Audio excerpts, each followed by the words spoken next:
Hello and welcome back to another episode of Gaming the System, the podcast where three intersectional feminists examine gaming and games through a feminist lens.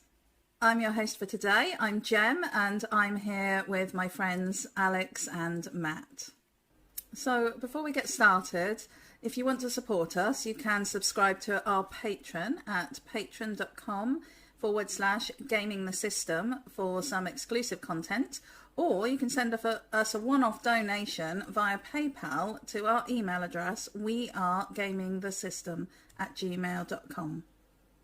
It is the eve of the long Easter bank holiday weekend at the moment, so I'm feeling a little excitable because 4 days off is always good. And how are you feeling, Matt? Yeah, good. I've got a day off therapy on Friday. Ooh. Very exciting. Yeah. Just have to last over the weekend without going mad. Well, let's hope you do that. You just shared some really lovely looking Rocky Road or chocolate brownies. Yeah, chocolate brownies with proper full-size Cadbury cream eggs baked into them. See, I like all of that except for the Cadbury's cream egg. So, how about you, Alex? How are you feeling about the weekend ahead? Looking forward to it, definitely. It'd be nice to have a 4-day weekend and just chill out for a bit, because I think we've reached that stage now where we're all wanting spring to start, so it's that time to launch into spring, hopefully. Yeah. I have to say, the way the weather was behaving today, it was not looking like spring. It was so wet. So, see, even gamers look out the window occasionally. It interrupts, doesn't it, when it's raining on the window and you're trying to concentrate on whatever game you're playing. So anyway, today we're talking about educational games, and I thought we could just kick off by talking about what educational games means to us. So for me, I've come across educational games mainly as a way to try and encourage my daughter to learn stuff in a fun and interesting way. And if you've got children who don't enjoy homework and aren't happy to just go out and pick up a book, then computer games or board games or card games are really fun way to engage them in learning some of the skills that you want them to pick up. And I think that that's something that's quite easy to find when they're primary school age, but the older that we get, the harder it is to find educational games. And in the whole kind of definition of educational games, we're also going to be talking about the idea of gamification, which is using gaming as a way to encourage people to do things. So sometimes that can be to encourage people to shop in a certain place, or to do workouts regularly, or do regular meditation. So there's all sorts of things where the way that gamification is used. But today I wanted to talk about that in light of education. So if we say educational games includes everything for every age, and also the idea of gamification within perhaps existing systems or existing games. So that's my broad definition of educational games and what we mean and what we're going to be talking about today. And then within that, I'm intrigued to know what you two think about it and what experience you've had of educational games thus far. Mm-hmm. Well, I think we have touched on the topic in previous episodes, but I definitely resonate with you talking about there being a lot of educational games for primary school age children, because that's definitely the most of my gaming time, apart from Tomb Raider, was spent playing educational games. ones about maths and English, you know, ones from DK, you know, DK, they make books and videos. They had a lot of DK videos as well that we used to watch. Things about, like, one about the body and one about, I can't remember what the other one was about, but it will come back to me. And they also had video games. So there was one, it was like an encyclopedia that flew around the world, and you could, like, click. It was basically a point and click. And when you clicked on stuff, you could find the encyclopedia entry for it, and you could make it speak funny voices, and there was some dice to roll for some reason. But it was just quite interactive and very clickable. And then beyond that, I think there wasn't much in way of games for learning other than, like, through things like BBC Bite Size, you know, when you were, like, revising for exams and stuff, they'd sometimes have little mini games. I particularly remember a couple of really good ones that I found really engaging, that I'd want to play outside of revising because they were quite fun. There was one where you had to basically try and escape from this French airport, and everyone had turned into vampires or zombies or a combination of both, and you had to, like, stealth your way out, but using French to, like, the correct French to escape situations, and everyone would be speaking French, so you'd have to, like, guess the direction from whichever way they said or whatever. So that was quite a tense one, actually.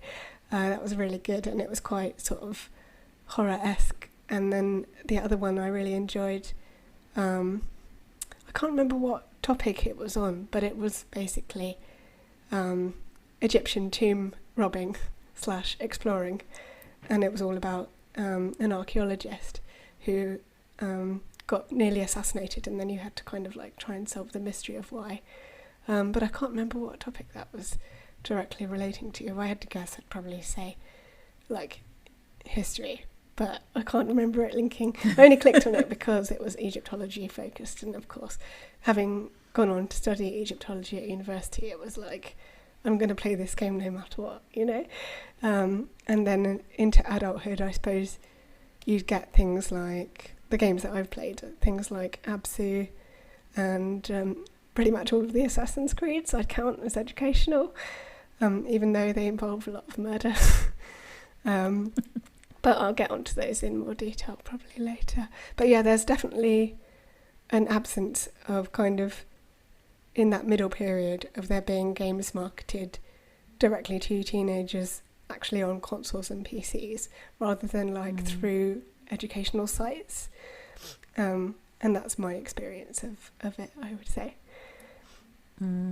I think languages, which you touched on there with your scary French escape game, I think languages is one of the places where we do see quite a lot of educational games being created, because it's a good opportunity, and it's quite easy, I think, to create games like that where you're encouraged to use and or learn languages. And Duolingo is obviously one of the very popular platforms, and although I would say that Duolingo is more gamification rather than a game itself, it's still kind of drawing from that with the sort of fun little cartoon characters and the competing with friends and working with friends. There's all sorts of layers within Duolingo that make it very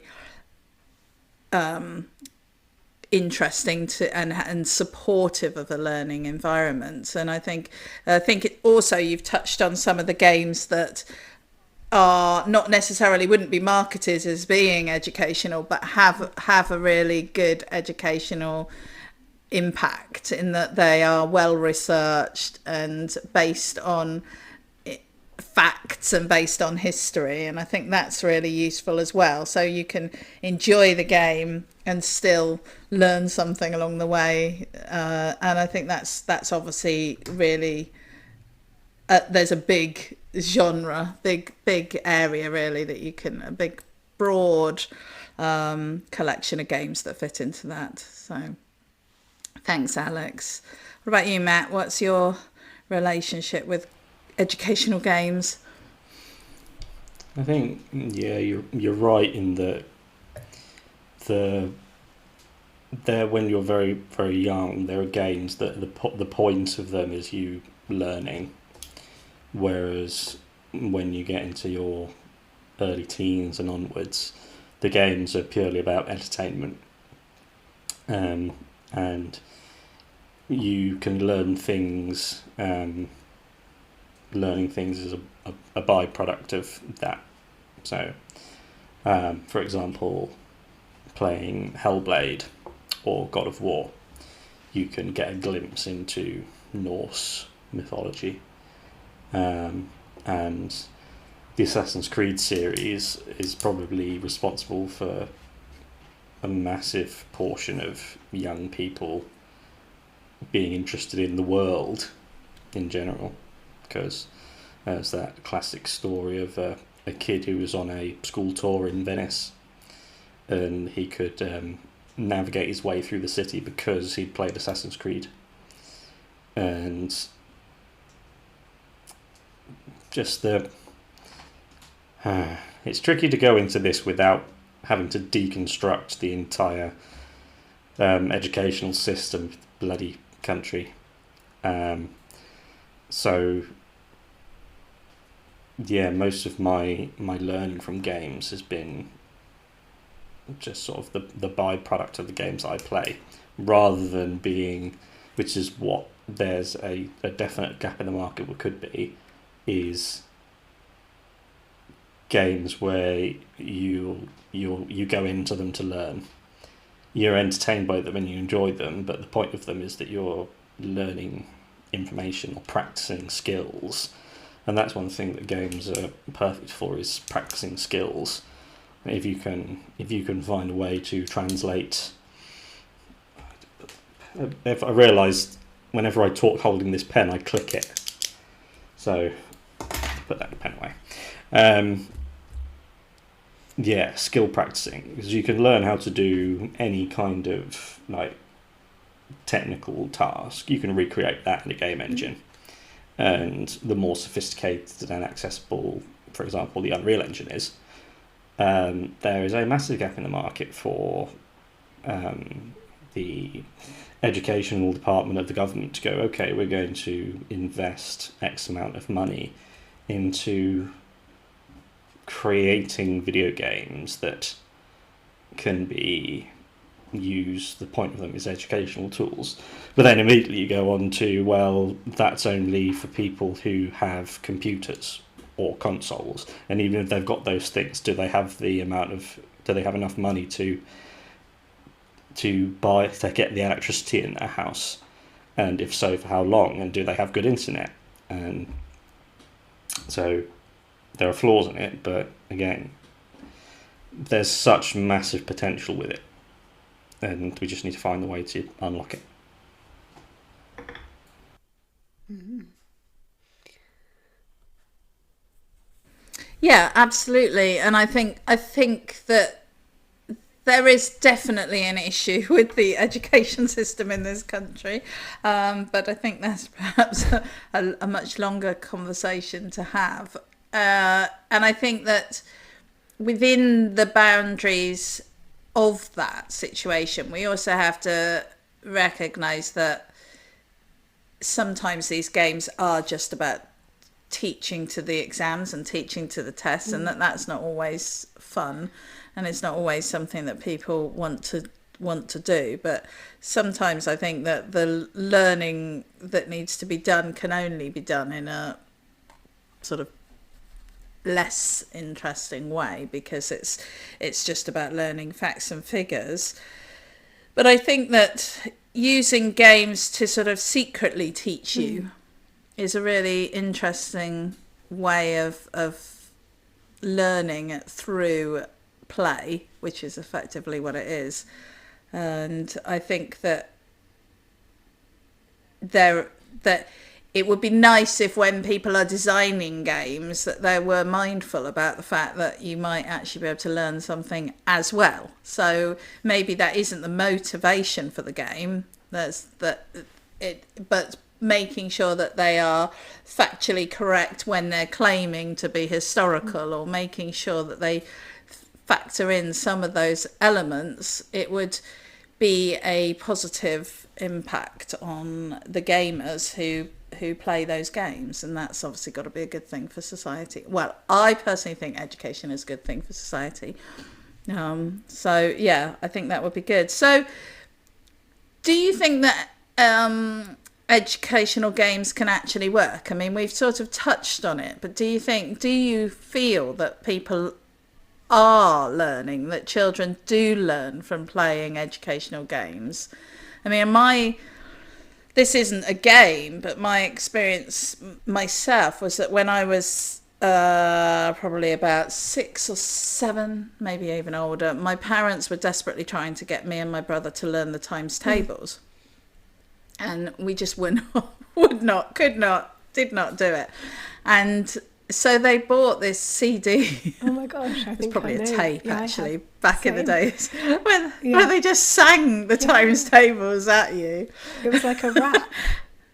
Yeah. Oh, we must have got the same one. And then I think Carol Vorderman was in it as well, like introducing it or something.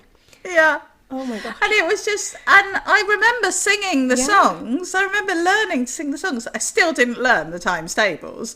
So for me, it was like, I think sometimes these things just don't help. And maybe in some ways they might be distracting, because you're then putting your child or yourself onto a gaming system.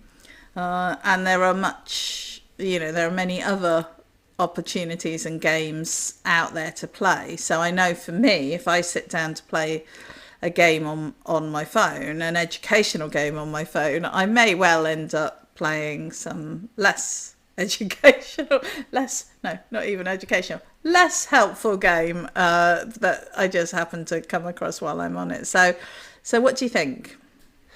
I think you can a little, to a certain extent. But like you say, I think there is the danger that the game overtakes and distracts from what information should be being contained in the brain and what is falling out of the brain. It's funny you mentioned those cassettes for times tables. I think they probably were really fun at the time and maybe went in a little bit. But the main way I learned maths, because I had a bit of a dip in my confidence in primary school, we basically did Kumon for the entirety of my secondary school. And then I came out with an A at GCSE. But that's only, I think, because I was doing Kumon outside of school hours with that extra. But that, in a way, was almost gamified, because you had like your homework sheets, task sheets to do every week. And so I'd sort of compete with myself to see if I could get better marks every week, or make sure to do each of my daily task sheets and stuff. But then I was a child who liked rules and also a completionist and a perfectionist, as is my want for like collecting gaming trophies and that kind of thing. It was that kind of cycle where I was like, I need to do this so that I can be 100% perfect, which of course no one can be. But it made me want to do it right. And that's how I got it to stick in my brain, was just learning outside of that school environment. I mean, I probably picked up some inside school, but I needed the extra support outside of it. And that was a way of doing it. And then, of course, you'd meet every week in like the village hall with all the other Kumoners, and kind of do one in the hall with everybody else, and then go and get all your sheets marked and get them marked by somebody while you were there. And then you'd all go home and have your week's worth of the next one. God knows how much it cost my mother, but yeah, it definitely helped. And I think there was definitely some elements of gamification in there, even though it was just pencil and paper, you know. Was it just maths? They did also English. They did do English as well, and I think they might do other things now, but it was mainly maths and English that you would go there for. I liked the answer book that came with it. Obviously, I tried not to cheat as much as possible, but it was all nice and shiny and neat and everything. There's something about nice, neat school books that I tended to enjoy. But yeah, it was interesting. But I think, going back to your actual question, I think to some extent they can help, but they're not a solution to the challenge that is learning. I think you can't solely learn just through gaming. And I think maths and languages are one of those things that is really benefited by regular repetition. It's literally you just have to learn it, and the only way you're going to learn it is by practicing it. And so games are a really good way of doing that. And like you say, what you were doing in with your little worksheets and things wasn't necessarily where the learning was happening, but it was probably where the consolidation of that learning was happening in that time between the lessons that you were having at school, where they were teaching you.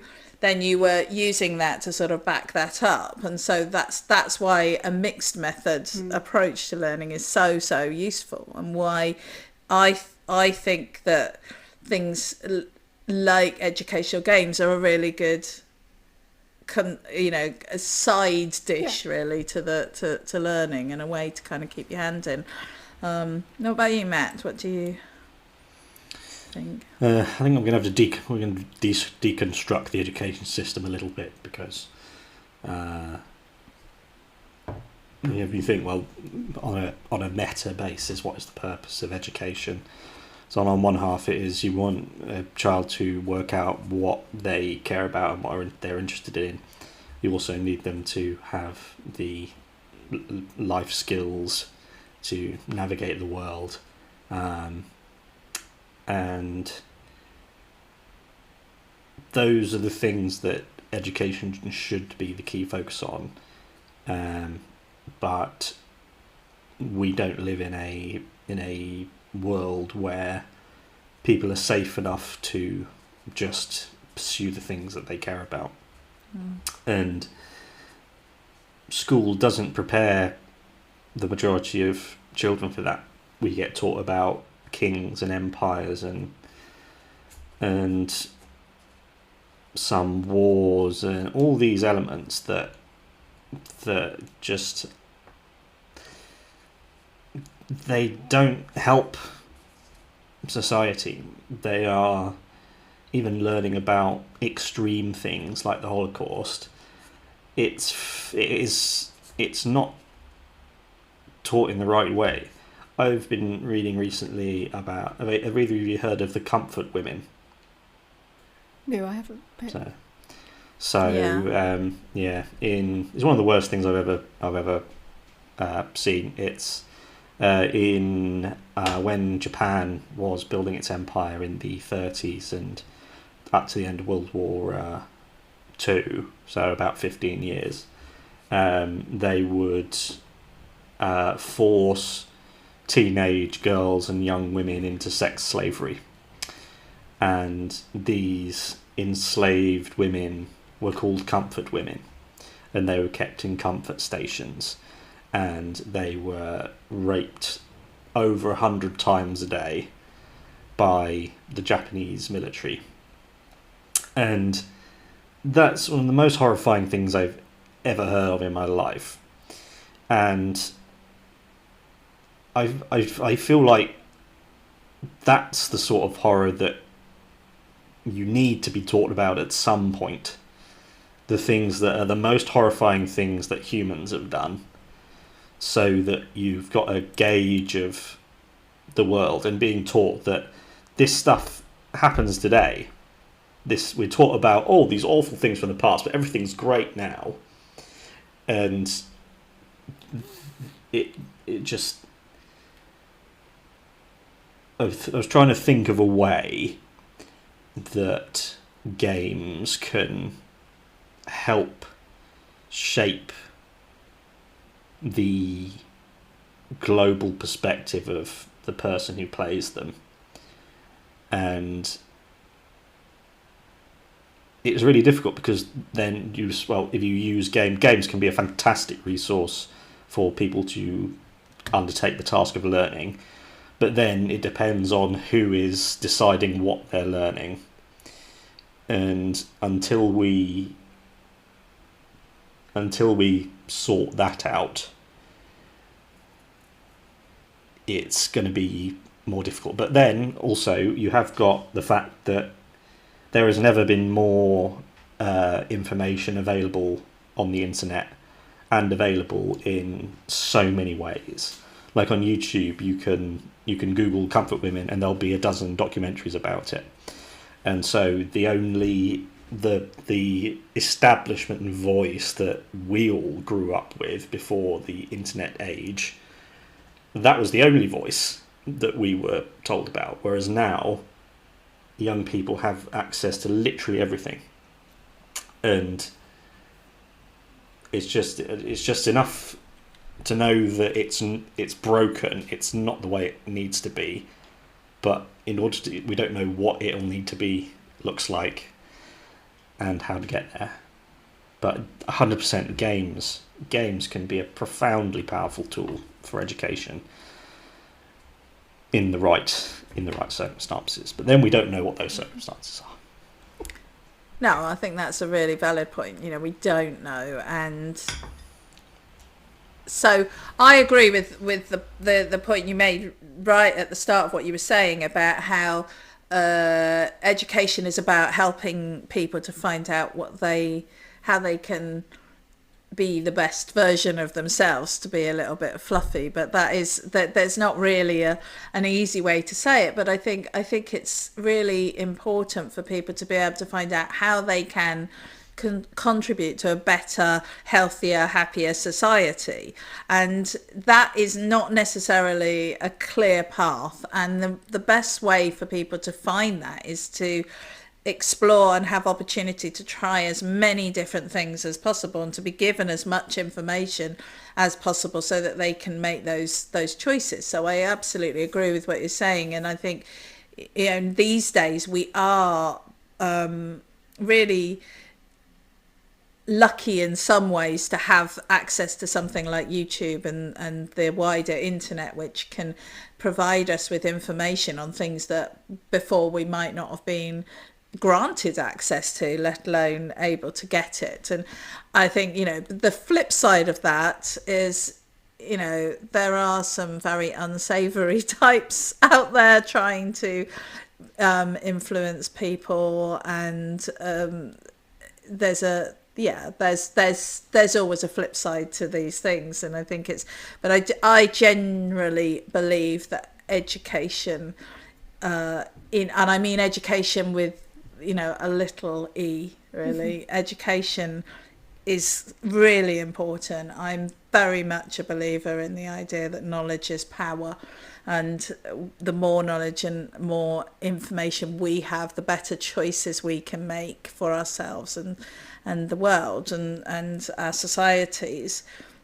I think you're right, absolutely, that we've talked a lot about how gaming can transport you into being in different roles, being in different lives, experiencing different things, and I think that's so important. So there's a real that's the sort of secret education, isn't it, that's happening without you even realizing it when you're playing Assassin's Creed or Baldur's Gate or whatever, Final Fantasy. And some of it isn't so good, some of it is, as we've talked about a lot, not so subtle and subtle misogyny, and some of it is awesome socialism. That's going on. So there's all of that. Like in any area, you get the good and the bad and the ugly.